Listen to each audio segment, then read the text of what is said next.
का दहन उसी के वास्ते, अरे उसी के वास्ते महशर असीर अमरे ज़हूर, उसी के हुक्म से दुनिया नमो की लहरें मगन। अजब सही है कि, अरे अजब सही है कि उससे सवाल करके सदा न हाथ शल हुए मेरे न है जुबान में अगन, न हाथ शल हुए मेरे न है जुबान में अगन। आज की तकरीर आमद मैं तमाम मुअज़्ज़ज़ीन इलाका तकरीब में जलवा फरोज़ ख़वातीन व हज़रात, आप तमाम को दिल की अता गहराइयों से खुशामदीद कहता हूँ। आज की तकरीब को आगे लिए चलते हैं, चूँकि चौधरी कासिम साहब की भी मसरूफियात का मुझे एहसास है।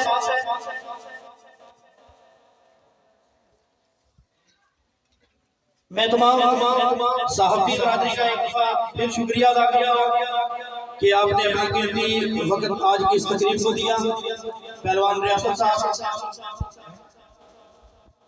आप बगैर किसी इंतजार के मैं उस शख्सियत को बुलाऊंगा कि जिसकी बदौलत आज को इस तकरीब में देखने वाली ये रौनक, ये हंसते, ये खिलखिलाते चेहरे आपको नजर आ रहे हैं। आपको एक अच्छा माहौल नजर आ रहा है जो शायद ही इससे कबल खानाबाद की सरजमीन पर किसी प्राइवेट सेक्टर में या इदारे में आपने देखा। और उनको मैं स्टेज का दावत देने से पहले अदारे के हवाले से सिर्फ एक बात कहना चाहूंगा, क्योंकि इंसान हमेशा उसी जगह को सिलेक्ट करता है, उसी जगह का इंतखाब करता है जिसको वो सबसे अच्छा जानता है। चौधरी साहब, इस इदारे की सबसे जो अच्छी खासियत है वो ये है कि हम हर टर्म के साथ जो मैं पूरे यकीन के साथ कह सकता हूँ कि कोई भी इदारा ऐसा नहीं करता, क्योंकि ये अगर मैं ये अल्फाज कहूँ तो ये गलत नहीं होगी, ये बहुत दिल और गुर्दे वाली बात है।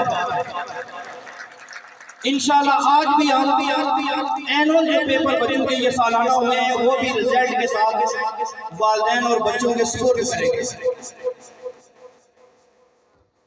तो मैं इसी शेर के साथ उस शख्सियत को बुलाऊंगा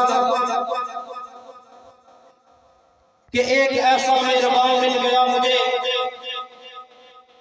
एक ऐसा मेहरबा मिल गया मुझे, पत्थर उछालते ही समर मिल गया मुझे। उसे नहीं है खुद ही अपने कद का अंदाजा, वो आसमां है मगर सर झुका के चलता है। वो उसका अपना तरीका है दान करने का, वो जिससे शर्त लगाता है हार जाता है। दोस्तों उनकी तारीफ की जरूरत क्या है, फूल जब पास से गुजरे तो महक जाता है। वो जिसके लहजे से जड़ते हैं, वो जिसके लहजे से जड़ते हैं फूल लफ्जों के, सुना है शहर में ऐसा जादूगर आया है। खुदा नसीब करे तुझको इस कदर शोहरत, खुदा नसीब करे तुझको इस कदर शोहरत कि तेरे नाम के आगे किसी का नाम ना हो, कि तेरे नाम के आगे किसी का नाम ना हो। अब तमाम मेहमानाने गिरामी, मौजूदीन इलाका और बच्चों की हौसला अफजाई और आप तमाम अहबाब से अपने ख्यालात का इजहार करने के लिए आपकी भरपूर तालियों की गूंज में तशरीफ लाते हैं MD अदारा हज़ार इमरान शबीर साहब, with in your big hands.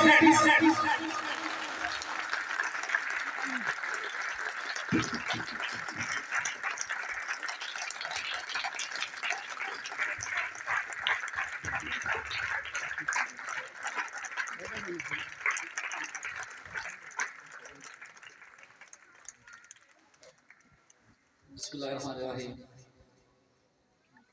मेरे इलाक साहब ने काफ़ी ज़्यादा मेरे बारे में बोल दिए। काबिल कदर मेहमानान ग्रामी, मेहमानान खसूसी चौधरी कासिम मजीद साहब, हाजी असगर साहब, चौधरी अहमद साहब और इस तकरीब में आए तमाम जो मेहमान हैं, वालिदैन हैं, मेरे बेटे और बेटियाँ हैं, मैं तमाम का तहे दिल से मशकूर हूँ कि आप लोग अपनी मसरूफ़ ज़िंदगी से वक्त निकाल के तशरीफ़ लाए बच्चों की हौसला अफजाई के लिए। अदारे पे आने से पहले मैं थोड़ा सा अपने ऐप के बारे में आपको बताऊंगा कि डीजी साहब आए थे, मेरे अंकल हैं वो, तो उन्होंने बताया कि जो है इमरान साहब अपनी बगैर फैमिली की परमिशन से यहाँ पे आ गए। तो ये बात उन्होंने ठीक ही बोली है, क्योंकि मैं जो भी काम करता हूँ अपनी मर्जी से करता हूँ और उसके पीछे कोई ना कोई लॉजिक होती है। 2015 में मैंने टीचिंग स्टार्ट की, सिर्फ 2 महीनों के लिए। 2 महीनों के लिए मेरे एनुअल एग्ज़ाम होने थे BSET की। तो 2 महीनों में फिर मैंने जो फ्लॉज देखे अपने एजुकेशन सिस्टम के दौरान अंदर, और उसके अलावा फिर मैंने जहाँ से तदरीस स्टार्ट की और बच्चों ने मुझे रिस्पांस दिया, तो मैंने ये सोचा कि शायद मुझे इस फील्ड में अपना किरदार अदा करना चाहिए। तो वो किरदार अदा करने के लिए पहले तो 7 साल टीचिंग की, फिर मैं इस खोज में लग रहा कि मुझे कोई ऐसा इलाका मिले जहाँ पे एजुकेशन सिस्टम में फ्लॉज, वैसे तो हमारे सारे एजुकेशन सिस्टम में बहुत सारे फ्लॉज हैं, लेकिन मुझे ऐसा इलाका मिले कि जहाँ पे जाके मैं अपना किरदार अदा कर सकूँ, जहाँ पे रियल वर्ड में मैं बता सकूँ कि तालीम क्या चीज़ होती है। राशिद साहब मेरे अदारे के वो भी MD हैं, प्रिंसिपल भी हैं, तो उन्होंने कहा कि खानाबाद चिकसवारी में जो है एक अदारा सेल हो रहा है, तो आप मीरपुर के बड़े अदारे में पढ़ा रहे हैं, तो अगर आपका दिल है तो ले ले। मैंने कहा जी देख लेते। सबसे पहले मेरा ये क्वेश्चन था कि वहाँ पे कोई अच्छे अदारे मौजूद हैं कि नहीं। उन्होंने कहा अदारे तो मौजूद हैं लेकिन वो लेवल नहीं है। तो यकीन मानिए मैंने कहा सर ले लेते। तो अदारा ले लिया, लेकिन अदारा इससे नहीं लिया कि मैं यहाँ से कोई पैसा कमाऊंगा। तमाम वालिदैन यहाँ पे बैठे हुए हैं, अपनी तारीफ करने वाली बात नहीं है, सारे जानते हैं कि किस लेवल की फीसेस आप लोग अदा कर रहे हैं और हमारी कॉपरेशन आप लोगों के साथ क्या है। कोशिश होती है कि हर वालिदैन के साथ उसके माली हालात को देखते हुए उसके साथ कॉपरेट किया। तो इस फील्ड में जस्ट इसी नीयत से आए हैं कि अपना जो रोल है, हमारा मुल्क जिस नहज पे पहुंच गया है, अब हमारे जो PM है वो भी ये बात कहने से गुरेज नहीं होने किया। लास्ट जो PM थे कि अगर हम किसी मुल्क में जाते हैं तो वो मुल्क कहता है कि ये लोग हमसे पैसे मांगते हैं, और इसमें किसी सियासतदान का कसूर नहीं है, इसमें हम सब का कसूर है। जब तक हम सारे अपना रोल अदा नहीं करेंगे हमारा मुल्क कभी भी तरक्की नहीं कर सकता। कोई रेडी लगाने वाला है, कोई शॉपकीपर है, कोई तालीम देने वाला है, कोई कुछ भी करने वाला है, किसी भी फील्ड से किसी का तल्लुक है। आप लोग ये मत सोचें कि सारा मुल्क ही खराब है, ऐसा क्यों ठीक करिए, ऐसा क्यों ठीक हो जाइए। बस इस बात को ज़हनशील कर लें कि मैंने अपना किरदार अदा करना है। बाकी बेशक 100 में से 99 खराब है, हमने अपना किरदार अदा करना है। और यकीनी तौर पर ऐसे लोग मौजूद हैं जो कि किरदार अदा कर रहे हैं, जिनकी वजह से हमारा मुल्क कभी चल रहा है। ये सारे प्रेस के नुमाइंदगान ये इस बात की गवाही देंगे। मेरे अंकल राजा साहब ब्यूरोक्रेसी में एक बड़ा नाम था, और इस बात की ये लोग आपको गवाही देंगे कि उन्होंने अपनी जो सर्विस की है बिल्कुल ऑनेस्टली की है। और भी हमारी फैमिलीज के बहुत सारे लोग ब्यूरोक्रेसी में मौजूद थे। वादी बटाला के बारे में सारे जानते हैं, लेकिन अंकल अजहर मेरे लिए एक रोल मॉडल है, क्योंकि मीरपुर सिटी में मैंने 12 साल गुजारे, बहुत से लोगों के साथ, बहुत से बच्चों के पढ़ाया, बड़े बड़े जो पोस्ट पे लोग थे उनके बच्चों को, तो गपशप होती थी, सारे ये कहते थे कि जो राजा अजहर है वो बंदा करप्शन नहीं करता। बहुत से लोगों से ये सुना। तो मैं इस फील्ड में आया हूं, इस फील्ड में भी करप्शन होती है। सिर्फ पैसे की करप्शन नहीं है। अगर मैं आप लोगों को ख्वाब सुहाने दिखा के और आप लोगों को जस्ट ये स्टेज की परफॉर्मेंस करवा के खुश करवा के भेज दूं, आपके बच्चों के बेसिक चीजें क्लियर ना करवाऊं, अपने साजा का चेक एंड बैलेंस ना करूं, तो यकीनी तौर पे मैं करप्शन कर रहा हूं। और ये करप्शन ऐसी है कि जिसने हमारे मुल्क की जड़ों को खोखला कर दिया। आज हमारे बच्चे बोर्ड में बड़ी बड़ी पोजीशंस ले रहे हैं, फिर भी हमारा मुल्क पीछे।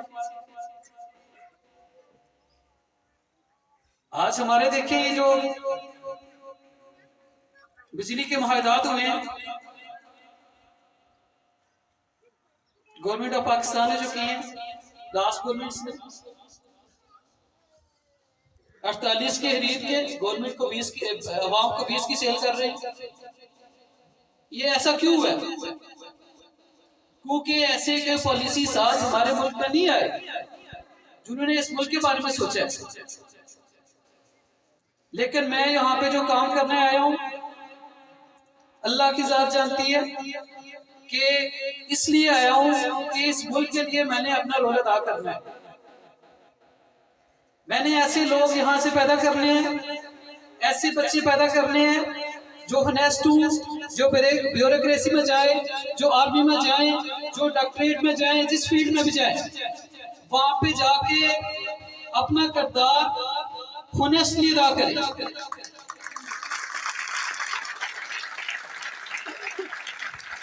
मोहतरम, हमारे आबा अजदाद ने बहुत ज्यादा कुर्बानियां दे के हमें ये मुल्क दिलवाया था। हमसे पीछे वाले लोग जिंदगी गुजार चुके हैं कुर्बानियां देके, और आज हमारी ये जो नस्ल है ये हमसे कुर्बानियां मांग रही है। आज हमने कुर्बानी ना दी तो हमारी आने वाली नस्लें तबाह बर्बाद हो जाएंगी। ये इस चीज की गवाही आप लोग भी देंगे। आप लोग बाजार में जाते हैं, एक दिन एक चीज की प्राइस एक होती है, दूसरे दिन दूसरी होती है। उसकी सिर्फ एक ही रीजन है, एक तो ऑनेस्टी खत्म हो गई है, दूसरा कोई पॉलिसी मेकर नहीं है।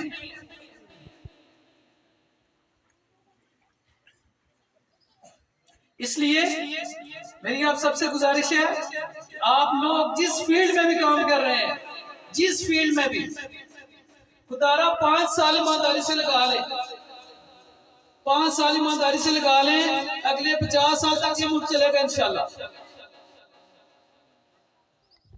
लेकिन ये स्टेप जब तक हम खुद नहीं लेंगे, अपने जमीर पे की आवाज पे लबैक नहीं कहेंगे, तब तक हमारा मुल्क आगे नहीं जाने वाला। आप लोगों ने बच्चों की स्टेज परफॉर्मेंस देखी तो आप लोगों ने देखा बहुत सारे फ्लाज आपको नजर आए।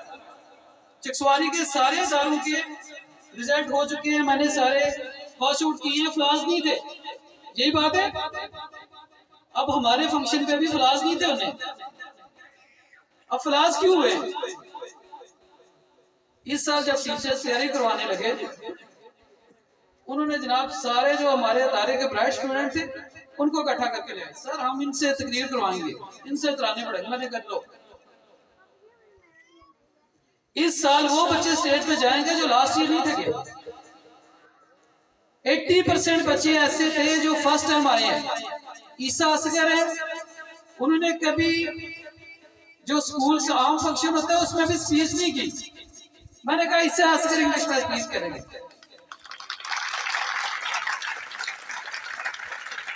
तो ताज साहब कहने लगे सर क्या करने लगे, एनुअल फंक्शन है, अब इतनी आवाम आई होगी। तो मैंने कहा आवाम आई है तो क्या मतलब है, आवाम को पता है कि इस इलाके के बच्चे हैं। तो ईसा ने माशाल्लाह, ताज साहब मेरे हाल में मेरा फैसला बहुत दुरुस्त था, बहुत अच्छी उस बच्ची ने स्पीच की है। इसी तरह अली अमजद, उनको भी हम फर्स्ट टाइम स्टेज पे लाए। इसी तरह बाकी बच्चे, एक ऐसे को हमने कंपेयरिंग रिपीट करवाई है, लास्ट टाइम भी वो थे, क्योंकि जरा थोड़े से लाडले भी हैं और अभी वो 8 से 9 में गए हैं, तो लास्ट ईयर था उनका, आगे उनकी स्टडी पे फोकस होगा तो उनको मौका नहीं मिलने वाला।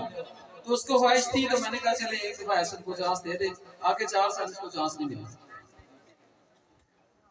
तो प्रायोरिटी ये है कि सिर्फ लायक बच्चे ना आगे आए, जो बच्चे एवरेज हैं उनको भी आगे लाया जाए।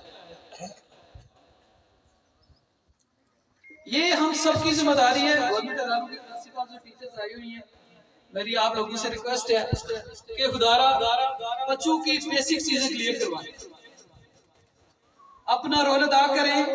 अगर हम अपना रोल अदा नहीं कर रहे, ये बात जहनशीन कर लें आज से कि हम करप्शन कर रहे हैं। पैसे की करप्शन नुकसानदेह नहीं है इतनी जितनी नुकसानदेह ये तालीम की करप्शन है। अब मैं जरा अदारे की तरफ आना चाहूंगा।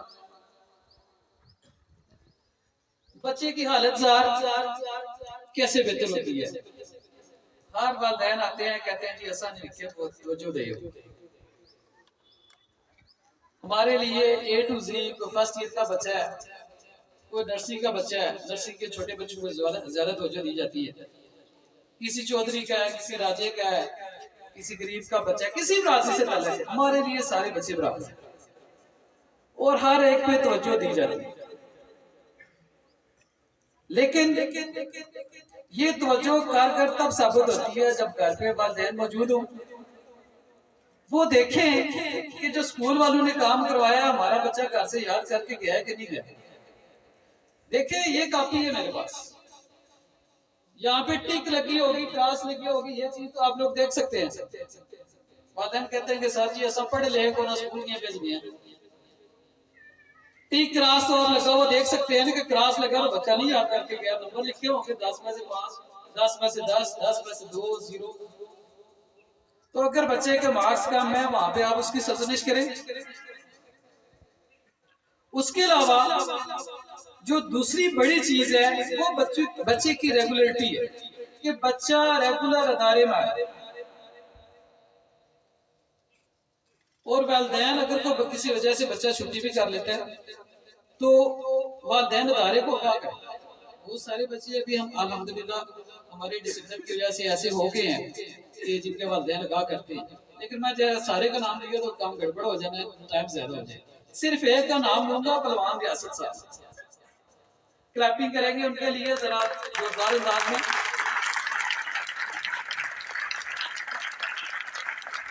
उनके बेटे हैं बिलाल रियासत, हमारे अदारे में आए थे, इनकी कंडीशन एवरेज से भी लो थी। आज ये बच्चा एसएन को कंपीट करने की लाइन में खड़ा है 9th क्लास में इंशाल्लाह अगले साल। और अगर ये अगले 2 साल चलता रहा, मैं एसएन को कंपीट करवा के दिखाऊंगा। एसएन भी मेरे लिए उतनी अजीज है। उसकी रीजन क्या है? बिलाल साहब की तबीयत खराब है, पहलवान असद साहब सुबह कॉल करेंगे, बिलाल साहब को बिलाल की तबीयत खराब है, तो क्या अगर मैंने कहा कि सर जी छुट्टी करवा ले तो उन्होंने छुट्टी करवानी है। अगर मैंने कहा कि सर नहीं आज मैथ का टेस्ट है, आज छुट्टी नहीं करवानी, बिलाल स्कूल पहुंचेगा बुखार में। और ये एक दफा नहीं हुआ, पूरा साल ऐसा हुआ। इसी तरह वालिदैन का ऑपरेशन की एक और मिसाल है। ऐसे कंपेयरिंग कर रहे थे कल इनसे, मैंने कहा कि बेटा नाश्ते में जो है वो पराठा वगैरह नहीं खा के आना, आपको गला खराब हो जाएगा।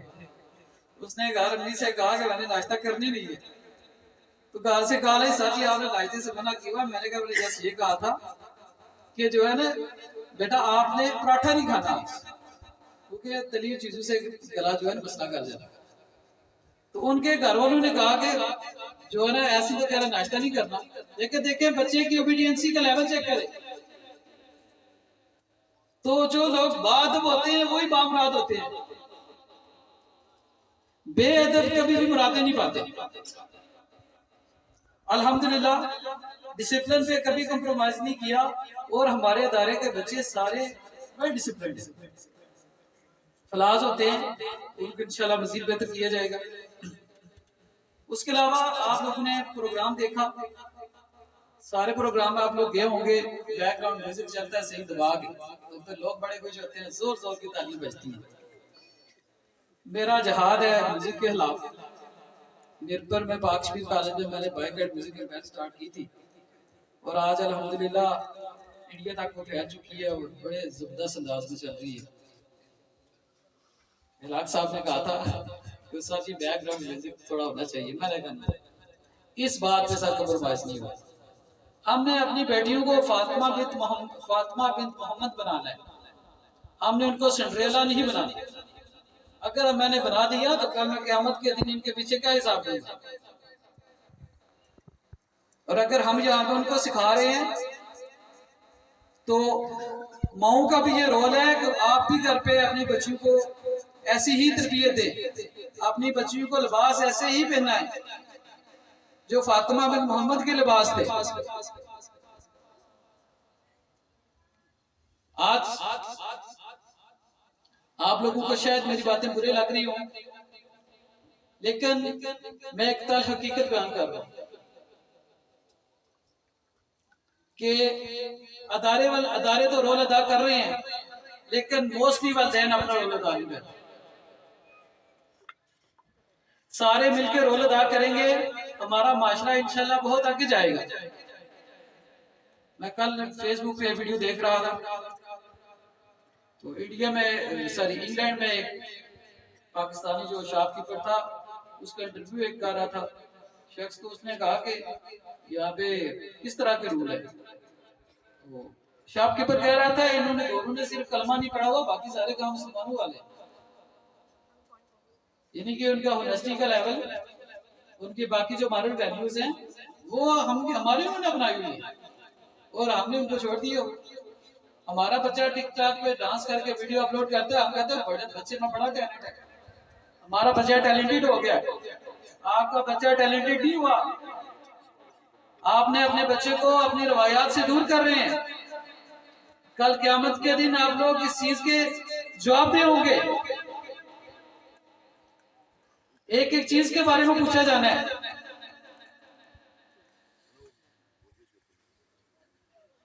दोबारा अदारे की तरफ आते हैं, तो एक तो जो पहली चीज मैंने आपको क्लियर करवाई कि अगले इस साल ये जो स्पीच के जमाने थे, अगले साल ये वाले बच्चे नहीं होंगे, अगले साल भी नए बच्चे आएंगे। तो स्टाफ मेरा काफी सारे मुझसे नाराज ही थे कि साहब ने डिसीजन अच्छा नहीं लिया, उनको हार्ड वर्क करवाना पड़ा क्योंकि फर्स्ट टाइम बच्चे आ रहे थे। लेकिन मैं सेटिस्फाई हूँ कि नए बच्चे आएंगे, जो एवरेज बच्चे हैं उनको भी चांस मिलेगा, तो फिर अदारे चलाने का रूल है। अगर सारे नए बच्चों को दिखा के पर्दे डाल देने कोई फायदा नहीं है। उसके बाद अदारे की तरफ आते हैं। अदारे का सिलेबस एडवांस बनाया जाता है पूरे साल का। फर्स्ट टर्म में क्या काम करवाना है, एग्जाम कब लेने हैं, सेकेंड टर्म कब करवाना है, एग्जाम कब लेने हैं, एनुअल कब करवाना है। इस बार एनुअल का इशू है क्योंकि गवर्नमेंट का नोटिफिकेशन आ गया था, क्योंकि पहले एग्जाम होते थे मार्च के एंड पे, तो अभी क्योंकि एडवांस आ गया था एक महीने, इस वजह से थोड़ा सा शेड्यूल सारे इदारों का प्राइवेट का गवर्नमेंट का, अदरवाइज सारा शेड्यूल हम खुद बनाते हैं टीचर्स के साथ बैठ के। आज डेट है 5 मार्च, फॉर एग्जाम्पल आज क्लासें हो रही हैं, मैं 9th क्लास में चला गया हूँ, मुझे पता होगा कि आज बच्चे ने न्यूटन का सेकंड लॉ ऑफ मोशन पढ़ना है 5 मार्च को, ये सिलेबस मेरे पास मौजूद है। टीचर को जैसे इतनी रिलैक्सेशन है कि वो 2 लेक्चर आगे पीछे हो सकते हैं, या 2 लेक्चर आगे करते हैं स्टेट से, या 2 लेक्चर पीछे, इससे ज्यादा क्लास नहीं है। तो जब तक सिलेबस ब्रेकडाउन टीचर्स के पास, बच्चों के पास और एग्जामियर के पास नहीं होगा, तब तक आपके बच्चे की प्रोग्रेस नहीं आएगी। तो पहली बात तो सिलेबस की आ गई, और मैं पाकशमीर इंतजामिया से आज कोई आ नहीं सका, मैं उनका शुक्रगुजार हूँ। तो जो हमें बोर्ड की क्लासेस की जो सारा शेड्यूल है वो सिलेबस में हमारा वहाँ से बन के आता है, उससे हमें काफ़ी रहनुमाई मिल जाती है। उसके अलावा बच्चों की सलाहियतें उजागर करने के लिए बच्चों में मुख्तलिफ कंपटीशन करवाए जाते हैं। क्राफ्ट कंपटीशन होता है, नात होता है और ऐसे राइटिंग। तमाम मीडिया के नुमाइंदान मौजूद हैं, मेरी इनसे रिक्वेस्ट होगी कि नेक्स्ट जब भी हमारा ऐसे राइटिंग कंपटीशन होगा वो हम आपको भेजा करेंगे। आप एज ए कॉलम अपने जो है ना अखबारात में इसको शाया करें। एक टॉपिक हम बच्चों को देते हैं, बच्चे खुद तैयारी करके आते हैं, बच्चे खुद तैयारी करके आते हैं। तो जस्ट क्लास टीचर थोड़ा सा गाइड करता है कि आपने इसको ऐसे मॉडिफाई करना है। बाकी बच्चे ने जो नॉलेज लेना है दायरे में लाइब्रेरी मौजूद है, वहां से वो गाइड लेते हैं, अपने पेरेंट्स से लें, इंटरनेट से लें, जहाँ से मर्जी लें। तो इस साल हमारा जो बैटल ब्रेन हुआ है, सॉरी बैटल ब्रेन ऐसी writing competition, first second position, first position first year की बच्ची की आई है, सेकंड पे 6 क्लास की, थर्ड पे 3 क्लास की बच्ची।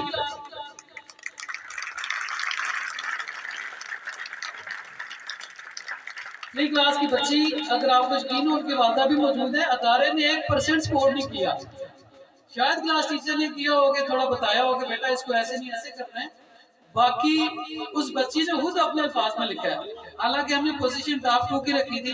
कल सर से मैंने डिस्कस किया कि सर थर्ड पोजीशन किस बच्ची की थी, तो उन्होंने कहा थर्ड पोजीशन तो 3 क्लास की बच्ची की है। मैंने कहा फिर उसको लाजमी दे, अगर 3 क्लास की बच्ची है मजबूर खुद लिख रही है तो आप लोग देख सकेंगे फिर किस तरह के बच्चों के हम बेस बना रहे हैं।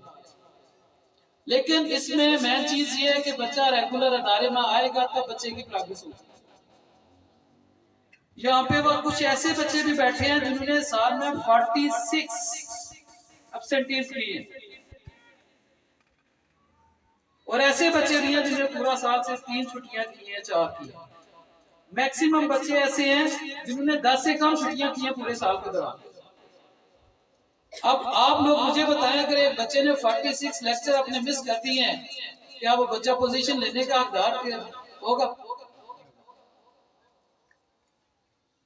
उसके अलावा जो सबसे बड़ी बात आजाद कश्मीर में शायद कोई बेरोजगार है, शायद कह रहा हूं क्योंकि मैं कंफर्म नहीं हूं, मैं सारे दौर में मैंने पढ़ाया नहीं हुआ।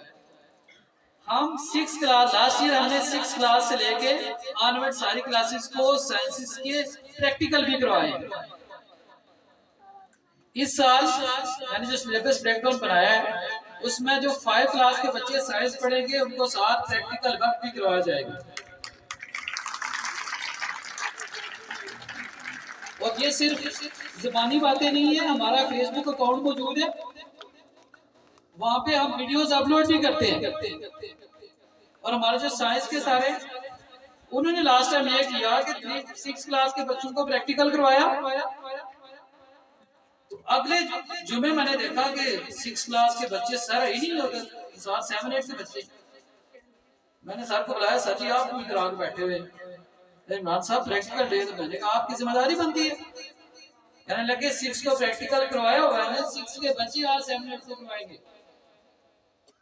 तो 6 क्लास के बच्चों ने 7-8 के बच्चों को प्रैक्टिकल करवाया माइक्रोस्कोप का।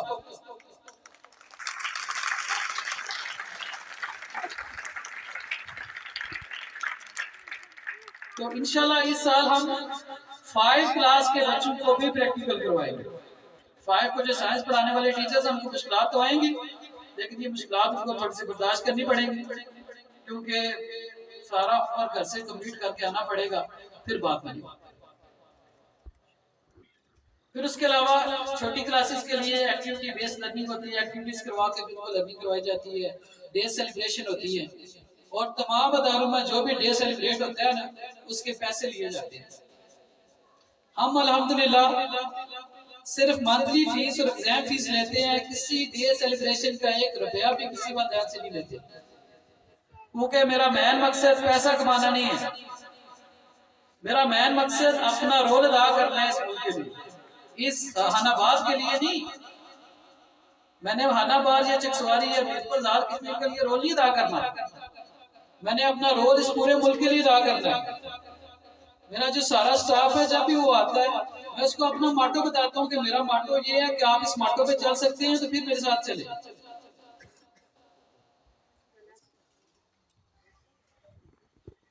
अब मैंने दावे तो बड़े कर दिए हैं कि हम प्रैक्टिकल भी करवाते हैं, ऐसे राइटिंग भी करवाते हैं। अब आपको यकीन कैसे आएगा? या वो ये जो दावे किए हैं उनको करवाने वाला भी तो कोई होगा।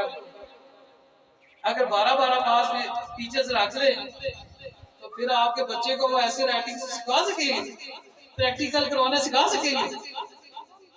हमने हाली दुकानें नहीं चमकाई, हमारे अदारे में पूरी चिक्सवाली आप विजिट करके आए, एमफिल काबिलियत का स्टाफ मौजूद है। MPhil mathematics, MPhil botany, MA Urdu, MA English, हर सब्जेक्ट का रेलिवेंट टीचर मौजूद है। बहुत से अदारे बड़े बड़े दावे करते हैं, मैंने सुने भी हैं अदारों के दावे। यकीन करें उनके लायक बच्चे मेरे टीचर से आके तैयारी कर रहे हैं, सर पेपर बना के दें, हमने तैयारी करनी है फर्स्ट ईयर की, सेकंड ईयर की। उनको बेचारों को जो पढ़ाने वाले टीचर्स हैं वो रिक्वायर्ड जो अमाउंट है उसमें पूरा नहीं उतरे। तो मेरे टीचर्स ने मुझसे कहा कि सर उस अदारे के कह रहे हैं, तो अदारे नाम तो उस अदारे का बनेगा, जाहिर सी बात है रिजल्ट आएगा मेरे अदारे का नाम या मेरे टीचर का नाम तो नहीं आएगा।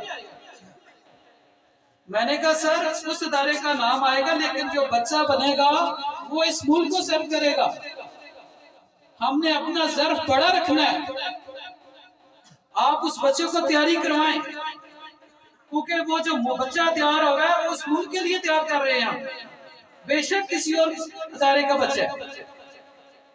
मैंने ये नहीं कहा वो बच्चा हमारे दायरे में नहीं पढ़ता, उसकी पोजीशन आएगी तो हम पीछे रह जाएंगे। नो, हमने सबके बारे में सोचना है, क्योंकि रिस्क तो अल्लाह के साथ देने वाली है। अब सिलेबस भी बन गया, बच्चों को मैंने कहा प्रैक्टिकल भी करवाते हैं। मैंने कहा जी हमारे पास काबिलियत स्टाफ भी मौजूद है, इस पे भी आपने यकीन कर लिया। अब स्टाफ तो सारा अच्छा हो और चलाने वाला ऊपर उसको कुछ आता ना हो, निजाम चलेगा, उसके पास तजर्बा ना हो। अल्हम्दुलिल्लाह बंदे ना चीज ने 6 साल पाक शरीफ कॉलेज दिल्ली में लगाए। उनका 200 का स्टाफ होता है, तकरीबन हर साल ही बेस्ट रिजल्ट आता रहा। एक साल बेस्ट टीचर का अवार्ड मिला।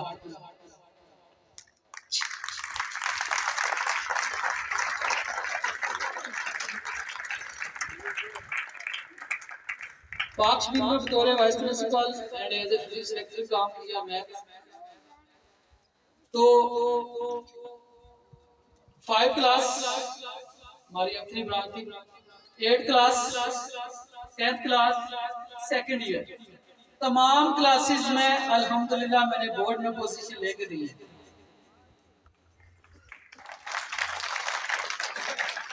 आप लोगों ने इस हवाले से फिक्र नहीं करनी कि ये अदारा नया बना है, शायद इंतजामिया भी नहीं हो, आपके बच्चे की पोजीशन मिस हो जाएगी। अगर आपका बच्चा 80% वाला है, अगर आप मेरे साथ कोऑपरेट करेंगे, मैं आपके बच्चे को 95 पे लेके जाऊंगा इंशाल्लाह।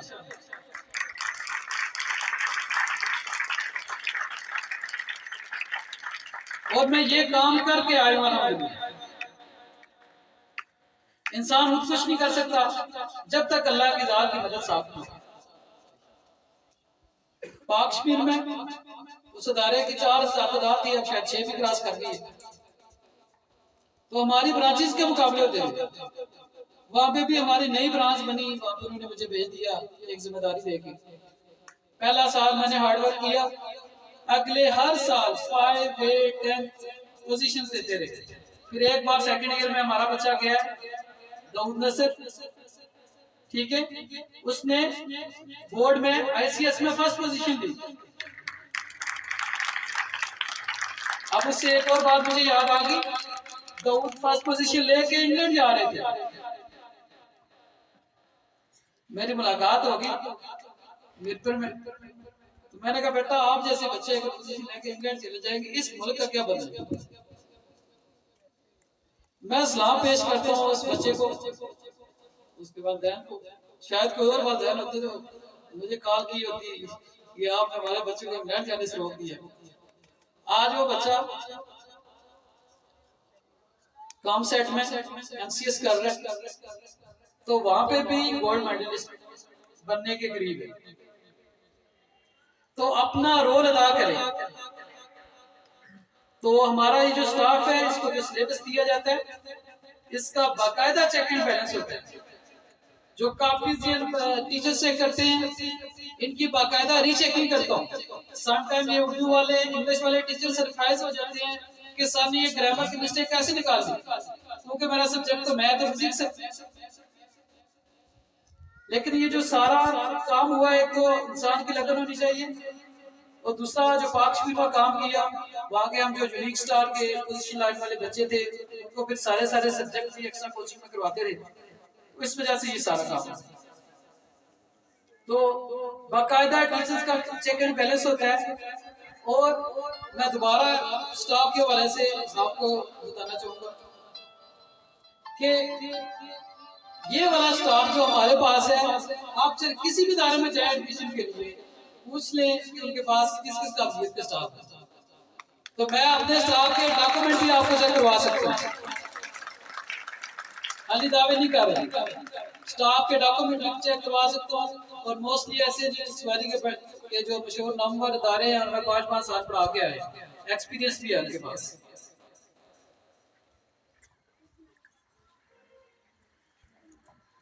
स्टाफ भी अच्छा हो गया, उसका चेक एंड बैलेंस भी हो गया। अभी भी आपको यकीन नहीं आना चाहिए कि मैं ठीक है। जो चीज मैं ये जो लास्ट पे आपको बताने लगा हूं, अगर ये चीज नहीं होगी, ये जो मैंने बातें बताई हैं, कोई इदारा आपको बताता है, आप लोग ना यकीन करें। लास्ट चीज रिजल्ट कार्ड का दूसरा होता है, एक पेपर होता है जो आपको दे दिया जाता है, मुबारक हो जी आपके बच्चे को 100 में से 100, 700 में से 700 नंबर है। अब आपको क्या पता कि बच्चे ने जो है ना वो 100 में से 100 वाला पेपर भी सॉल्व किया था कि नहीं।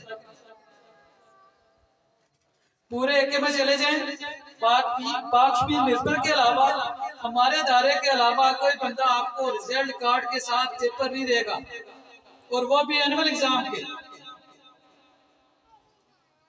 जब मैंने फर्स्ट टाइम यहाँ पे आया, मेरे साथी डायरेक्टर्स ने कहा कि इमरान साहब एनुअल एग्जाम है, तो नहीं, मैंने कहा हमने जब काम फेयर करना है तो फिर हम क्यों झिझके। जब हमारी नीयत साफ है, जब हमारा नीयत पैसे कमाने के नहीं है, हम इस मुल्क के लिए निकले हैं, तो हम वालिदैन को सच बताएंगे। अगर आपके बेटे के 45% नंबर आए तो उसने पेपर भी 45% वाला किया है। अगर आपके बच्चे के 98% नंबर आए तो पेपर देखें, टीचर्स ने चेक किए, दोबारा रीचेक हुए हैं, तो आपका बच्चा इस काबिल था तो उसके 98% आए। ये सिस्टम आपको कहीं नहीं मिलेगा। रिजल्ट कार्ड के साथ पेपर,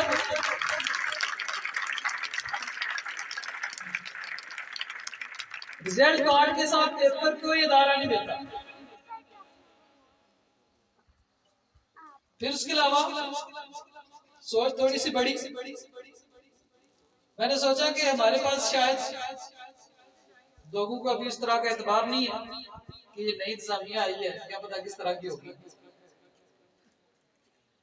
तो बाकी इदारों के कुछ बच्चे ट्यूशन के लिए आए, मैंने बच्चों के फ्लास देखे कि बच्चों के अंदर कौन कौन से फ्लास हैं। फिर मैंने चिकसवारी के सारे प्राइवेट और गवर्नमेंट इदारों के लिए एक टेस्ट कंडक्ट किया, battle of brain. 5th class के बच्चों के लिए, इनके प्राइमरी के, मिडिल के लिए और 10th के बच्चों के लिए